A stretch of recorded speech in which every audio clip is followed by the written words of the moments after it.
No, you're not a nonprofit. You're a not profitable.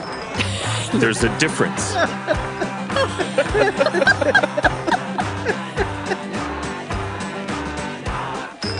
So this week we're talking about how to respond to inquiries, especially when they're lowball offers or they don't give you enough information and they want a quote. How do you handle that? In perpetuity. Yes. Yeah. Forever. Just give that away. Right. Forever. So how do we handle that? The reason I'm bringing this topic up is I had this issue come up at the beginning of the month. Let me just read. Oh, please read. Please. So I got a contact from my web form on my website that they were looking for an audition for imaging for their internet classic rock station. I said, cool, that sounds great. I responded. I said, I'd love to give you a custom sample, but I'm away from the studio till Monday because I was in Florida that week. I've got my travel stuff with, so I could do it, but it's not going to be quite the same as what you would get normally. So if you can wait, I'd rather do it when I get home. But either way, I'm definitely interested. They asked about pricing. I said, pricing is based around your needs and the market size and blah, blah, blah, blah, blah. I'd need more info to quote any actual rates. And, I've got some flexibility. Good responses, by the way. And those are the answers that you should give. Yeah. Yeah. I mean, I responded pretty quickly, I think. Let's see. The email came in at 7:02, and I responded at 7:48. Yeah. Nice. And I'm not normally up that early, so that's really saying Very something. professional-like. Profesh. Keep it profesh. Yeah. So the email I got back said we'd prefer to wait till Monday. Okay, great. Cool. They wanted it for a internet station, and they brand it as if it's an actual FM station, even though it's not. They use actual call letters, which they probably shouldn't do, but they do. But they're not currently in use, as far as I can tell. I think maybe they're hoping to eventually turn it into an FM station. I don't know. Doesn't matter. But they want it to sound like FM. They want the experience to feel like that. So the same kind of imaging that you would hear on the air, that's what they want on their internet station. Then they said, we're a nonprofit internet radio group that doesn't make much of a profit off our stations, so we're hoping to be able to work with you for our internet radio stuff. I saw an ad for your services and instantly recognized you as something which I'm not. So feel as if you're the best person to go to for our rock formats. Great. I'm glad you thought that I was the person I'm not and that I can do the job for you. That's wonderful. Now, were they asking for produced spots or? I was going to ask that too. Yeah. No. Okay. Let me look. Here's a short custom demo script that you can send. I'd prefer that it isn't produced so that we can judge whether or not our VST plugins that are specific to our sound will work with your equipment. Wow. Okay. We might decide later on after the purchase process that we want you to produce the imaging, but it depends on how much of an extra charge it'd cost to do that. Now, keep in mind, they said they were nonprofit. Since we only really bring in around $75 a month in total from the 12 internet stations that we run, and we're entirely commercial-free except for bartering for syndicated shows, I'm hoping we can get a good deal for your services, as we only really need a small amount of liners at a time. We're not really looking for anything too crazy or professional, as we will reuse your liners for other productions over the next 4 or 5 months before coming back for additional liners to make new productions. Wait a minute. Wow. We do this a lot just so that our stations sound fresh, but we don't need a lot of custom stuff since we already utilize Benstown branding. We just don't pay for their VO team and only have access to their raw imaging library. Oh. They've been using a guy from Fiverr, or let's see, all the productions use a guy we hired on Fiverr 3 years ago, and we're looking to upgrade our productions. Okay. So wait, you sound like a guy, but how did she say it? You sounded like a guy who could do...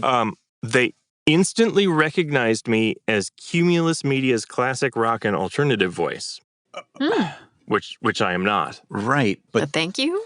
But thank you. Yes, absolutely. Thank you. But then pay me. Yeah. Recognizable voice. But so they previously worked with someone from Fiverr and probably paid him $5. Wow. And they're hoping to get a good deal with me because they're a nonprofit. Are they, though? They bring in around $75 a month in total from 12 internet stations. No, you're not a nonprofit. You're a not profitable. There's a difference. Yeah. You have no income based on your business model. So I said, and I'm going to put this out there, which, whatever. I don't normally put out rate quotes, but this is like the bottom typically. So it goes up from here, usually.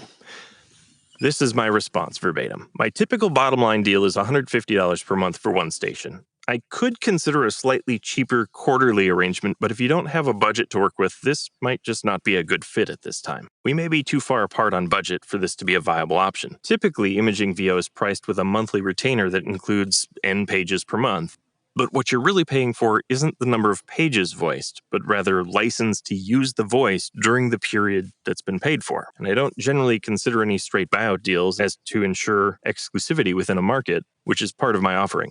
Obviously, that doesn't entirely apply to internet, but still. Yeah. I need to know that anyone using my voice for their station's imaging is actively licensing it or having stopped paying has removed my voice from their station.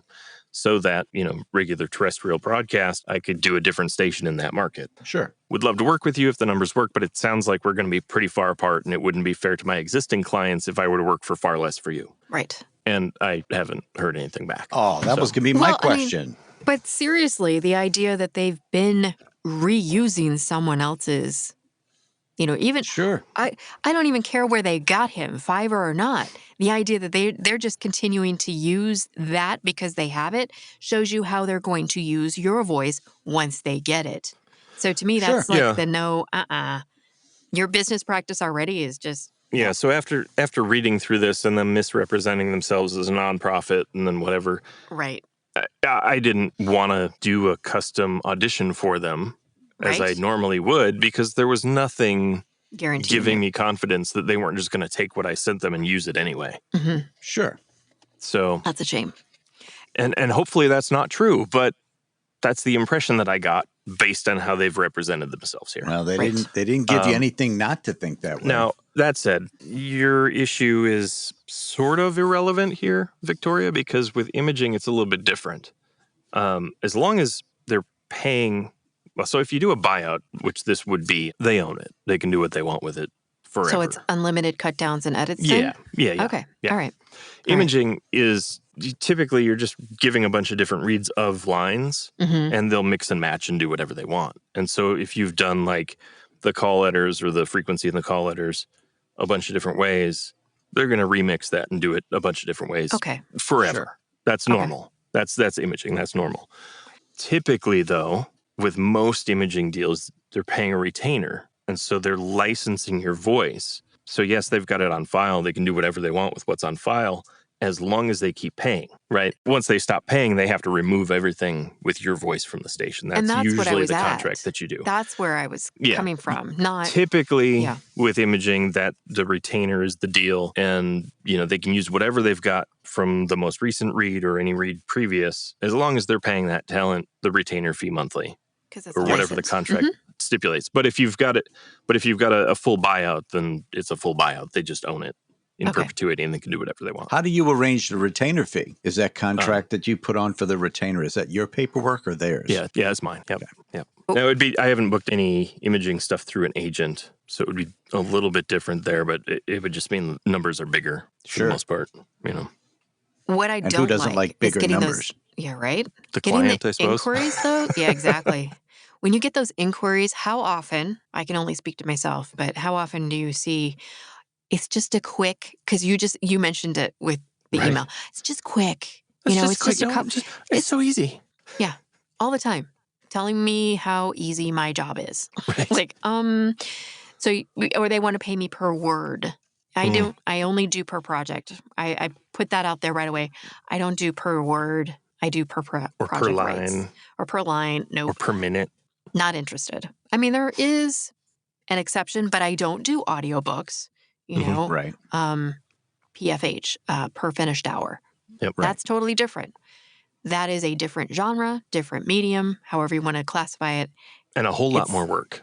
So it's not just quick. Long form narration, right? Yeah. But it's not, it's that when but it's really quick. So they think like, if I throw you $10, can you read it? No. Yes, I could. But I'm not going to. But I'm not recording it. I'm just reading it. Right. To record it's a whole lot more. Right. Well, and the same thing, and then they want a directed session. It's like, not for that, you're not. No, directed session is another fee, at least for Sure. mine, unless it's baked into the quote. See, I should probably start charging separate for those, but I don't because I enjoy them. And the way I look at it is if I do a directed session versus self-directed, I'm not going to have all the back and forth that I might get with a self-directed if they don't like what I gave them the first time, because we'll just figure it out on the fly, right? Right. If you do a directed session, there's usually not retakes because they figured it out during the session. True, but I actually prefer not having to do the directed session for certain, like especially for corporate, because it's long form anyway. Oh, sure. Yeah, Right. yeah. And I like I to wouldn't do want it- to do it for long form. Yeah, so something for a corporate narration, if it's like over 2 minutes, no, I'm not going to do a directed session. And I've had so many that want to, like, no, because they're Yeah. going to stop on every sentence, and there'll Yeah. be no flow. Wow. And usually I like to do that type of work late at night when I don't have a landscaper outside. Or even so, I've got the space. Sometimes it just, timing is awful. Right. So that's why a directed session for me is separate, because I have to have a life outside the booth. Yeah. Oh, So yeah. it's my Yeah. time. You have to Yep. look at it as your time, right? Mhm. See, my corporate, I've got an account that I work for out of Norway, and we always do directed sessions. We work them out, 10 o'clock in the morning, and I enjoy it because it's usually just maybe a 3-minute read. And like Will says, we work out all the details on the fly, and you never have any retakes. You never have them come back with any changes. So I enjoy those. Okay. And because they're so far away, you'd have the risk of odd hours in this kind of work. You get rid of all of True. them. Yeah. But I do have I will include, if it's a new client, I include like a 15-minute mood tone set. Sure. Just so I have, Yeah. that we can establish kind of that connection. What are you looking for? Okay. And then I might give them a sample, like, you want it like this or that. Then, 15 minutes is helpful for everybody. But a full directed session, that's my time. I have to charge for that. So, Right. Yeah. Well, I guess I don't get a whole lot of inquiries right now because most everything I'm doing is through my agent. I think it's on the pay to plays where you're asked frequently, Yeah. or they give you the budget Yes. where it'll say $350 to $650. Right? Like, what do you? Right. Okay, where do you? Okay, then it's $650. Oh, right? yeah. I usually go to Or the not high at end all. of it. Yeah. Yeah. Yeah. But Well, sometimes if you're giving me it's a only range, like 400. why am I going to go at the bottom of your range? Right. If your budget Exactly. is this to this, well, you're probably still lowballing me, so it's the high end. Mhm. Especially considering the platform has probably taken 20%. Right. Sure. Well, why would you give away 20% of the low end? Right? Yeah, I don't do pay to play anymore, but yeah, you see it a lot on those where it's, give us a quote or, give us the thing where here's the script and our Yeah. budget's this, or just give us a quote. We don't have a budget set. Well, they're Okay, probably a but nonprofit. I don't know what your usage. Yeah, probably. I'm not making money, therefore I'm not in profit, right? But they don't tell you the usage. They don't tell you where or how long it's going to be used. If it's broadcast or online, if it's paid placement or not, all the details you need to actually give a quote. Yeah. Nobody gives you that. And it's So how the it's hell a do you little quote bit that? anxiety inducing when you get that, because you're like, well, I need more information. And Right. sometimes you're not going to. And to me, when they don't come back with that information, then it wasn't worth that pursuit to begin with. Right. No. Yeah. If you really want to have top-notch talent, Mm-hmm. people who are Then you gotta- trained and know what they're doing You to got to pay do for this it. work, you have to pay Right. for that. Yeah. You're not Or- just paying for the minute, you're paying for Or our Fiverr. knowledge.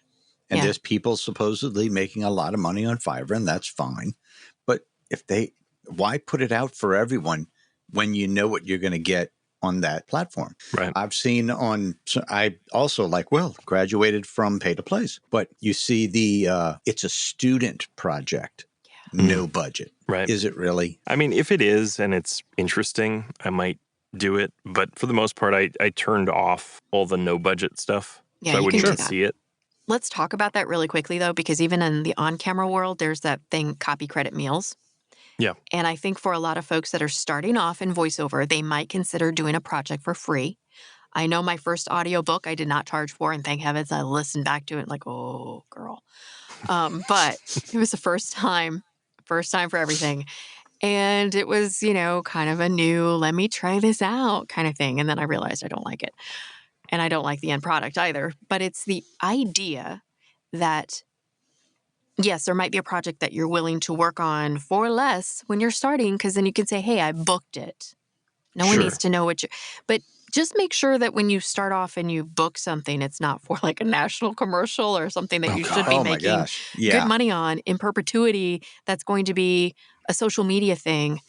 Make sure it's an actual like student project. So, for what it's worth, I did do a master's thesis student project.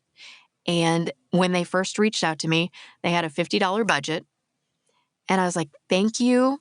However, I can't do it. I appreciate it. And they wanted to record, the whole session and everything. I was like, thank you. Do you know, 6 months down the line, they sent me another, hey, we got our SAG paperwork. Would you be willing to do it for, and they tripled the price. So it wasn't a lot of money, but now it was a union project. It was still student, right? It wasn't a lot of pay, but they got it all and they decided, no, we want to make this next level for whatever purpose, because I think this particular individual wants to be a filmmaker. So they had a voiceover role in it and it was union. So I'm like, sweet. And That because was an Victoria exception. books all the time, Shush. and they wanted her, No. they came back to you. It was crazy that they came back. Because I This had was forgotten it. they contacted you directly the first time? Mm-hmm. Nice. Yeah, and I didn't know where that came from, but They must have heard your demo or something somewhere. something. I'm trying to think if it came from. I do have free pay-to-play profiles, but I do not pay to be on them. But you can still have a profile. I think that's important Right. for anybody starting off. You can have a free, and they can send you a message, and you can respond back to them. Mm-hmm. That's on Voice 123. I also have a free profile, and I've booked work on voices.com years ago for a huge client. They took their 20%. Thanks, Voices. Not really. But I didn't pay for it because the client reached out to me directly. So, Right. there's Those are nice. advantages. They're nice, but, they're not necessary because they're on that platform. They're probably not going to pay you well. However, Right. Will, you've had an exception to that rule. I've also had exceptions where they turn into repeat clients that I've had where I keep getting work. Then it makes sense. But for the most part, they've just really started, the toilet bowl is swirling with garbage. Oh, yeah. It used to be the place to book work, especially starting off, especially just trying to get your name out there and doing the marketing, right? It was a great way to start off. Sure. But I think it's changed. Their algorithms changed. Their platforms have changed. Their fee structures have changed. So they're not what they used to be either. And guess what? All three of us here were not what we used to be either when we first started using them. Precisely. But, I had somebody just this year, in fact, came to me from something I had auditioned for last year on Voice 123, which was nice. when I had re-upped after like 11 months at the second highest tier for Q1. And then a month later was in the bottom 10% and couldn't get anything. So that was a total waste of money. But I had auditioned for this January of last year and didn't book it. But they sent me a message and said they really liked my audition, but they went with somebody else. I was like, okay, whatever. That's cool. And I did get a like for it. So it helped. Helps. Hey. Yeah, Thumbs the up. algorithm Feeds the like. family. Not enough, but it helped. Anyway, he contacted me again this year in January. Said, we're doing it again and I need your voice. And it's this big Ooh. rock concert that happens Lovely. in Netherlands in the That's fall. awesome. So Beautiful. yeah. And it was a fun kind of character-y, ringmastery thing. So that was fun. And then my other big thing from Voice 123 was that's where my first SAG job came from. And it wasn't listed as a SAG job. Right. But they called, 3 months after I auditioned. And they said, well, the client finally got back to us and they want you. So this is going to be a SAG job. Is that okay? Yeah. I said, I'm not SAG, so we'll have to Taft-Hartley. Is that okay? And they said, yeah. And that job keeps paying. That was that. Right? And they that keep job renewing. has renewed every year since. And that was like 3 years ago. Yeah. Nice. And so that is fabulous. Still to date the single highest paid job I've done. Right. because it's renewed multiple times. And it's for 3M. So it's not like some little small potatoes thing. Now, Right. does it renew with the 5% a year or something like that? No, because it's not a V123 doesn't work broadcast like that. thing. Well, I'm paid directly because it was a SAG job. So I get paid directly from the paymaster. They just send me a check every year. And V123 only takes something when they use their payment system, I think, which is newish. And I've never had to use that. So the client can determine whether or not to use their paymaster system that they have at V123 or pay you directly, which is better. Much better. I don't think they're required to use their paymaster. Is that I haven't been on forever, so I don't know. Yeah, no, it's optional, and if it's an escrow system that they can optionally use. Did they ask you your rates for this? Do you remember, or was it like they already had it established because it was a SAG project? It was a SAG project, yeah. So it was the SAG low budget agreement, but the original was $1,500, I think, and the renewals have been $1,250.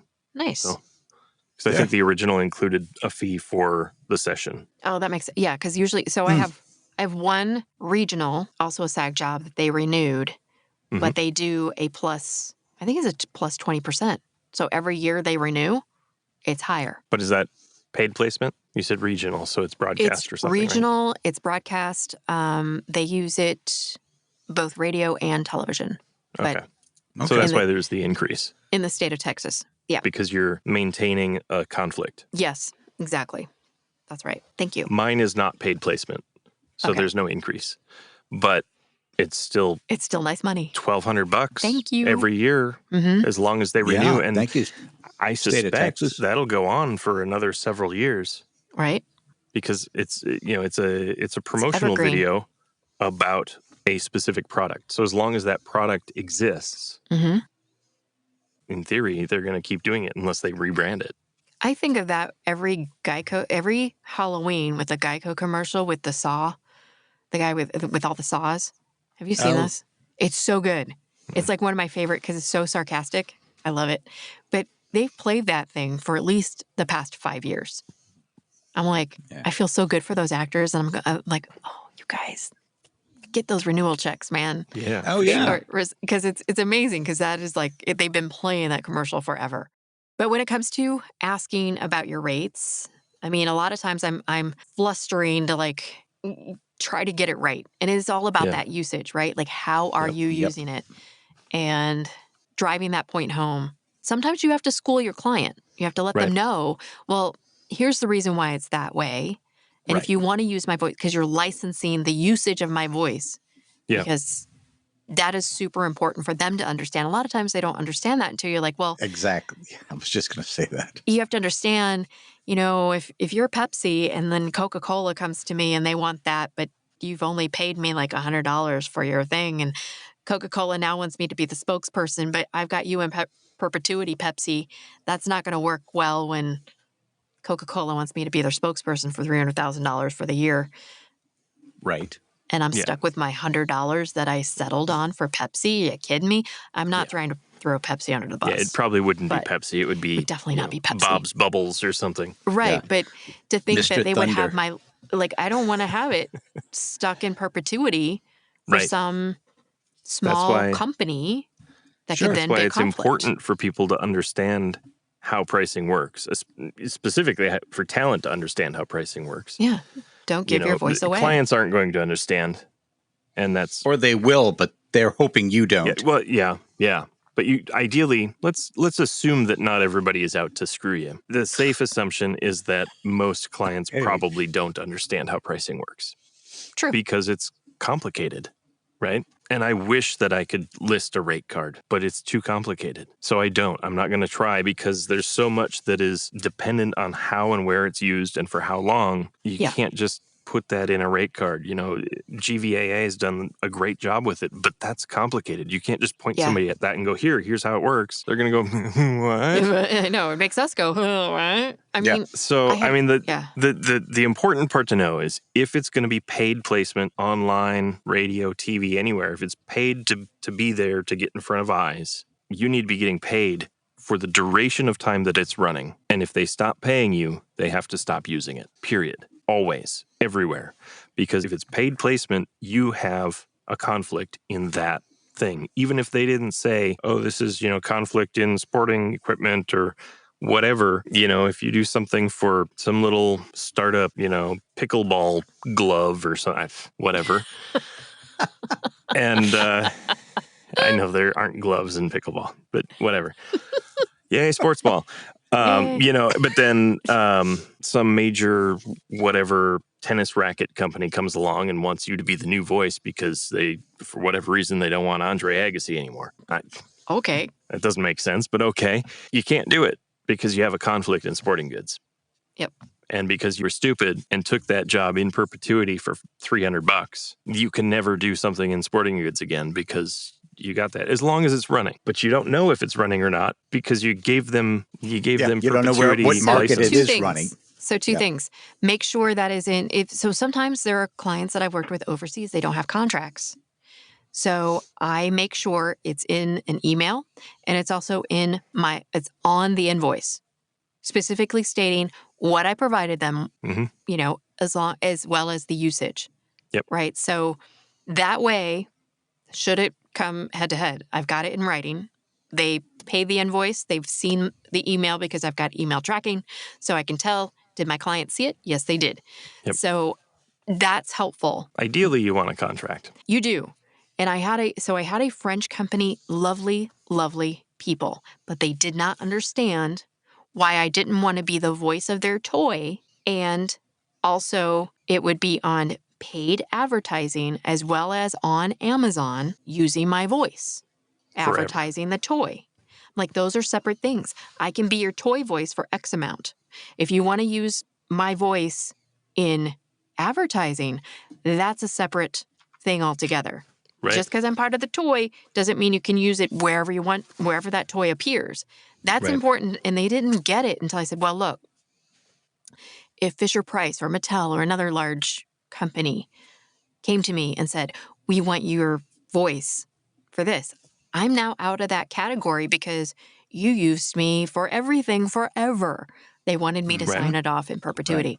And that was a little bit of a language barrier, but also understanding like usage. So that's where I'm saying, sometimes we do have to educate our clients to let them know, well, this is how this works. Yeah. You keep saying the same word in perpetuity. Yeah. Means forever. In forever. Yes. If that's even mentioned or inferred, run, or at least start the education process. And a lot of times, especially in on-camera stuff where you see that word is in conjunction with, what does it say? All known formats of media, or all forms of media throughout the known universe, known or unknown. So that means forever in any format, forever. And I literally had my wonderful agent take that language out. It basically said they had the rights to use my image, the rights to use my voice in any way, shape, or form they wanted to, forever and ever and ever. And it is supposed to be a corporate internal video. That's a long time. Yeah. That's a huge time. Which, by the way, that's a long time. But no, which, by the way, all forms of media, known or unknown throughout the known universe, would also include AI. Yes. Don't be afraid to educate the inquiries, people. Don't be afraid to say no to an inquiry. Yeah. Just do your homework. Make sure that you're not underselling yourself. And it is okay to say no. Don't give away the farm. There will always be another job. And A better paying protect one. yourself.